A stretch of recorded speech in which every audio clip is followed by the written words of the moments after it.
Esther's sister told Esther and friends one of the best law of attraction stories Esther's heard in a while, about something not very significant, but all law of attraction stories are about things that are not very significant, because law of attraction is just a fact that is happening all the time. So as you get used to it and begin watching for the evidence of it. So she is watching her little 1-year-old granddaughter, and they are moving through a mall, a big mall in Houston, sort of passing the time. And this little girl is in a stroller, and she has on really bright, beautiful, shiny new shoes that her mother has just purchased for her at some significant price. And as Jeannie is moving through the mall with this baby, at some point she realizes one of the shoes is no longer on one of the feet. Unsettling. She didn't want to lose any shoes, especially new shoes. And so she begins retracing her step. Not an easy thing, because she has no idea where she's been. So she moves up and down 4 levels of a very large mall and does not find the shoe. Goes back to the hotel room thinking maybe we never got out the door with it, but it is not there either. And so the next day, still no shoe. And another day passes, and now Jeannie has given up on the shoe, you might say, and yet that morning she felt an inspiration to put the one remaining shoe on the baby. Now, that may seem odd, but it seemed like the thing to do, and so off she goes to the mall. And so they're just letting the time pass. She is having a nice time. She is babysitting while the mother is in meetings, and moving around, sort of looking for the shoe, but really haven't given up on it. And then she comes to a buffet. She wants to get something for the little girl to eat. Looks at the menu, thinks, no, it's not quite right, begins to walk away, and feels an overwhelming impulse to go back there anyway. Even though her logic has said, this is not the place for us to eat, her feeling of, this is the place I want to be, was very strong. And because Jeannie was tuned in, tapped in, turned on, having a wonderful day with her little granddaughter, she followed the impulse and went in and is sitting and eating with Ava. And while they are having lunch, 4 teenagers come by and they say, the other shoe is in the bathroom. What bathroom? The bathroom down by such and such on another floor over there in the other end of the mall. Well, now Jeannie has all of the baby's things and all of their food there. And one of the little girls says, I'll go get it. So she goes and brings the shoe back. Now, isn't that just a really wonderful law of attraction story? It's a needle in the haystack story. But all law of attraction stories are needle in the haystack stories, aren't they? Because when you don't know where something is, it feels impossible to find it. But when you know that someone knows, Now, Jeannie was not spending much time worrying about this shoe, which is really the point that we're making. Once she gave up looking for it, once it was no longer lost, once it was no longer an issue, now she's just resumed normal life, running around a mall with a baby with one shoe. Not exactly normal life, but it was a happy life. So what we are saying to you is that these things are happening to you all the time too, aren't they? Things that seem not plausible, not even likely. But we want to bring you to a place of realizing that all things are possible. That there is nothing that you could want as insignificant as a button or finding a shoe, or more significant like a castle or an empire or a movement. There is nothing that is out of reach for you.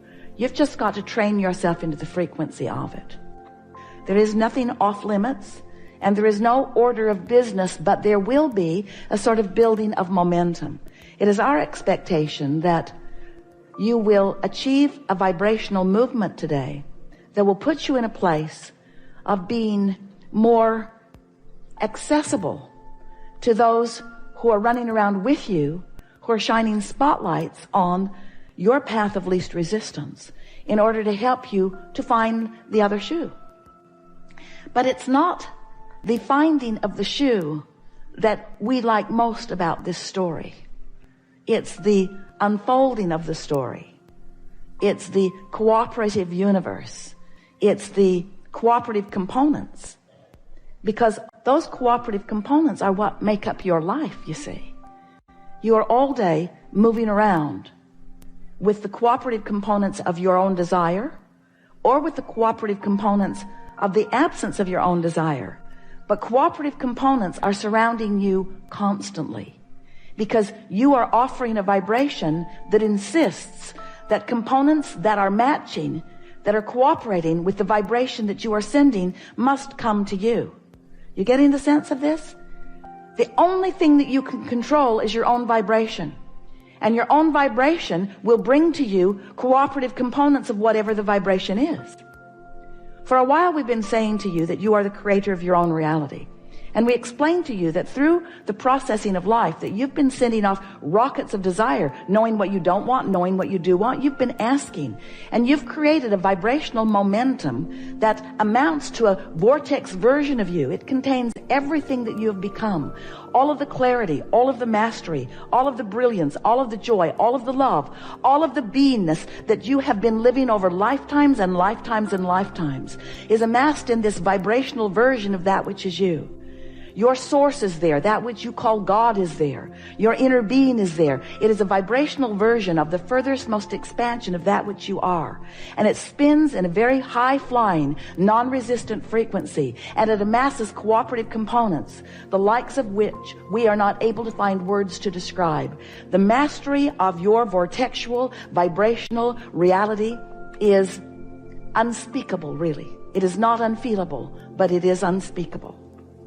So you've been hearing us talking about this vortex. We've been spinning in the air, offering this experience of a vortex. And today we are wanting to say to you that that vortex exists and your point of attraction has a relationship with it. In other words, if your vortex is spinning as we say that it is, in this very high-flying, non-resistant frequency of success and well-being, then you must be in the vibrational vicinity of it in order for what's in it vibrationally to begin to manifest into your actual experience. And we've been describing that point of attraction as your vibrational grid. It's like the framework that will fill in with the details. But you establish the framework, the vibrational framework, and then the details fill in that match the framework that you have accomplished. And that framework we're calling a grid. Maybe there are better words. It's the word we're using for now. Your point of attraction, your grid. And now we're wanting to say to you that that grid is spinning too. In other words, you've got this vibration going on with you as your inner being has this vibration going on. And the question that we really want to ask is, what is the vibrational proximity of the vortex version of you and the grid version of you? In other words, who are you in terms of vibration and who are you in terms of what you're allowing to manifest? That's really the question of the day, the week, the year, the century, the everything. That's the only thing that ever matters to you is what is your frequency in relationship to the one that you have carefully crafted over all that you have lived. And the answer to that question lies within the emotions that you feel. The better you feel, the closer those frequencies are. The worse you feel, the more disparity there is between who you really are and what you've come to and what you're allowing yourself to be right now, this red hot minute. What is your point of attraction right now? A while ago, we wrote a book. And in the book, we described the emotional scale, where you might be depressed, you might be feeling fearful, you might be really discouraged, or you might be feeling love, you might be feeling appreciation, or something in between. You might be feeling overwhelmment or frustration. If you're feeling depressed, then revenge is a step in the right direction. If you're feeling revenge, then anger is a step in the right direction. But on this emotional scale, there are frequencies of greater and greater resistance. The worse you feel, the more resistance in the frequency, and the lower the frequency because of the resistance. So when we say to you that you have a very high flying frequency in your vibrational vortex, then that must make you understand that if you can achieve a consistent high flying frequency in your day-to-day offering of thoughts and words and behaviors, that with a little bit of practice you can get pretty good momentum going. And as that momentum becomes something that's so practiced that it's easy to keep going, then more and more you will be vibrating in sync with who you really are. So there will be little resistance or no resistance between who you really are and what you are wanting and where you're standing, so that you can receive the manifestations. You receive the inclinations. You receive the inspirations.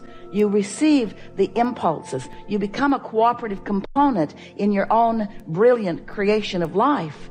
And when you become a consistent cooperative component to the vortex that you've been creating, then the movement in your life experience is very exhilarating, because first of all, you feel good most of the time, and you have a leverage. You have flowing through you this energy that creates worlds, and what you're accomplishing in terms of how it feels and in terms of how it is perceived by those around you is really magnificent. In other words, when you begin applying the leverage of this energy that creates worlds, because you've tuned yourself into the frequency where it exists, then wonderful things begin happening for you. And it's not just the end result that we're excited about for you, it's a joyful journey along the way.